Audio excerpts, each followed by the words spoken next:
নমস্কার বন্ধুরা, আমি তপন। তো যারা ছাদ বাগানি তাদের জন্য আজকে খুব ভিডিওটা সম্পূর্ণ দেখবে, আশা করি কিছু জানতে পারবে। তো চলুন, এটা দেখে তো বুঝতে পেরে গেছো। তো এটা হচ্ছে বেগুন গাছ। তো এটা কিন্তু আলাদা টাইপ, এটা কিন্তু একটা 11 ইঞ্চি বা কেউ বললে 10 ইঞ্চি।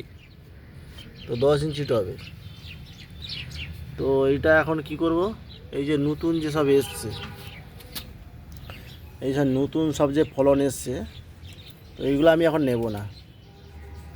তো এইখানেও এসছে, এইখানেও এসছে, তো পুরো কাণ্ডে কাণ্ডে এইখানেও এসছে, এইটাও এসছে, তো এই দিকেও এসছে। তো 11 ইঞ্চি টবে বা 10 ইঞ্চি টবে কীভাবে বেগুন গাছ খুব সহজে করা যায়।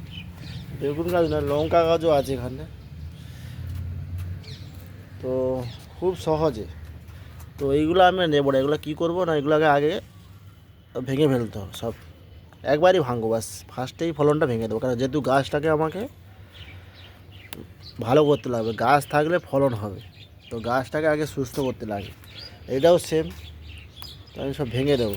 তো আমি আগে ভিডিও দিয়েছি, ওইটা হচ্ছে বড় টবে, কিন্তু এটা হচ্ছে 10 ইঞ্চি টবে, এই জন্য ভিডিওটা আমি দিলাম।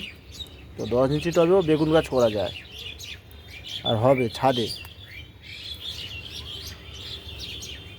তো এইভাবে এইভাবে সব ভেঙে দিতে হবে,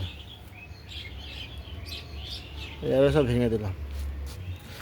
তো এইটাও বেগুন, মানে সবইতে বেগুন এসে গেছে, তো আমি নেব না। তো এই যে ছোট এসছে, এটাও ভেঙে দেবো।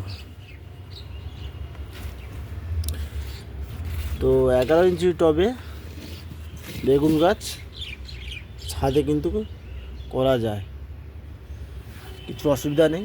তো আপনারাও চাইলে এইভাবে করতে পারেন খুব সহজে। তো একবারই আমি করে দেবো, মানে নেব না, তারপর থেকে সব নেব।